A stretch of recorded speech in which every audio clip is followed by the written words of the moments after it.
Everyone get out! Hello tankers and tankettes, and welcome to another mouse game. I know I had a double feature not very long ago at all. In fact, it was like the second, third to last file I put up, the replay I put up. But yeah, I thought this match was interesting enough to follow up with, even though I have put up some mouse games very, very recently. I have been playing a fair bit of the mouse because, you know, it's still got that new tank smell. But also, I'm finding it fun, maybe just because I'm weird. Anyway, this is Komarin, and this is going to go pretty much how you think it's going to go, except it isn't. The results are going to be interesting, and this match is actually not very exciting. It's just the result was so unexpected, and it was unexpected for me even playing it. So we're off to a good start. Our 1390 has managed to just about drown itself. Yep, there we go. Well done, 1390. Well done. You can't cross the river at that point, really. Or you can try, but what that guy did was track himself and then drown because apparently he didn't have a repair kit or he was too cheap to use it. Anyway, yeah, that was a good start. Oh, I'm spotted. Don't know how. I'm such a stealthy tank. I'm fully expecting this to go how I think everybody's expecting it to go. All the tank destroyers are around, you know, C1, B1, B2, C3. Yeah, there is a T30 in the middle. Our Foch 155 is in the middle. Complicating matters is the fact that there are two tier 10 artilleries, and tier 10 artillery loves a mouse. Any tier artillery loves a mouse, but lower tiers you're probably just going to laugh at their shells. Tier 8, 9 and 10 artillery not so much. So I'm very, very wary about going too far, really. I don't want to get spotted. I don't want to get a bunch of artillery on me. So my priority at the moment is, sad to say, get to artillery cover and camp, because what else can you do? Artillery, it stops people camping, yo. Yeah. I've got an E75 here as backup. There's a T110 E4 on the other side of the river. That E4 is going to be important. Also, our artillery is going to be important.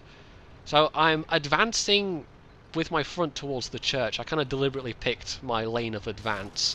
So I'm minimizing the risk of being spotted and shot by the stuff that I know is there. Whoa, IS-7. Angle, angle! T-57 heavy is shooting me, so keep my turret away. Artillery is my main concern, but I'm hoping that artillery is concentrated elsewhere. So if it is, it means it takes them time to, you know, turn and bring their guns to bear. Boom! Wow, that was the E4. Okay, artillery nailed him, and then the E4. Okay, that's one less thing to worry about. Still an enemy E4 and a T-57 heavy though. So I'm going to give it a moment. And whoa, where's the enemy E4? Okay. Total snapshot, that was never going to work. Artillery might be, you know, the whole time I was in this match I was just acutely aware of enemy artillery. But it turned out to be not that much of an issue until a bit later on. Oh, there we go, side of the E4. I know that's particularly weak, so even just a bit of front axle, and boom, our E4 is having a good day. He's having a very good day, and I'll tell you now, that guy has a really good score. He has a really high damage count. I think it's over 5k damage. That might give the game away as to what my unexpected result was going to be. But anyway, let's continue. I'm going to roll towards this next house. Oh, enemy STI. And there's that T-57. Angle, angle. Now, the good thing about facing autoloaders is, if you're facing somebody who has a clip, they aren't necessarily, you know, they're not going to see a mouse and go, oh, I'll change to the premium shells, because that costs them a lot of time. So for at least the space of one clip, you know, it might only buy you a minute, but still, that can be important sometimes. For the space of one clip, you're facing regular ammo, and that can be really useful. It's the point where they switch to the premium ammo that, you know, you might be in trouble. So I know there's a chance I can get shot through the window. I'm looking at his position right now, trying to hide my turret cheeks. See if he'll take the bait. He's probably reloading at this point, but you'll see there you can shoot through the windows, and that's sort of going to be important. So I'm in kind of a, you know, I'm not moving. I am not moving from this point. There's absolutely no point in me from moving here. We're winning 8-6. I think that's largely because we have control of the island, but you'll see there our T-57 on the island is taking a real pounding. Let's see if I can put one in this T-57. No, missed completely. Not the greatest gun for snapshots. Also, the T-57 heavy turret is kind of troll with how angled it is. Depends where you hit it exactly, but it's not exactly exposing that much of it. So, no, that was never going to pen. That was right below the gun. But I don't have a lot of time to aim these shots carefully. So, I'm just, yeah, it's snapshots all the way. No, that was a bounce. That was off the top of his turret. That was pretty much almost always going to bounce. I could have just got the premium shells out, but I didn't feel like breaking them out this early. I've only got 10 loaded. You probably could stand to have a lot more than that in a mouse. Whoa. Now, I don't know if that shell was going to or from, but I think it was going to the T-57. So just see the corner of his turret, and again, bounced. Okay, angle. Just wait for a response, basically. And here we go, he takes the bait this time. Just angle the turret a bit more. That one missed. Now our E4 was going full back. And at this point, falling back would have been frankly suicidal, because it would have meant going back across open ground. I'm not quite sure why the E4 was telling me to go back. But yeah, it would have been a really bad move at that stage. I am also, you know, I'm occupying the attention of this T-57 heavy. I'm probably, I don't know for sure because I haven't had any attempts to shoot yet by artillery, but I'm hoping I've got a couple of artillery reticles on me as well. Oh, there we go, 19 health left. Oof, lucky bugger. I'm hoping that enemy arty is just wasting its time trying to... Oh, that bounce. There we go. This turret is so troll. I'm hoping that enemy artillery is basically sat there wasting its time looking at me and not shooting our friendly tanks. 10-6, we have a bit of an advantage at this point. The waffle track to E100 is... depends. I'm going to have to take a risk, and he's either looking my way. I know the 1390 is around here somewhere. I know the Object 140 is around here somewhere. But, yeah, there's only one way to find out. So, this could be very, very painful. Yeah, ouch. Okay, there's the 140. Oh. That was the waffle trigger. No, ow. Okay. Oh. No, that's my engine out. And I'm angled sufficiently, I'm bouncing the waffle trigger, so that's good. I think the 1390 was shooting me as well. And that's the 140 down, which is very nice.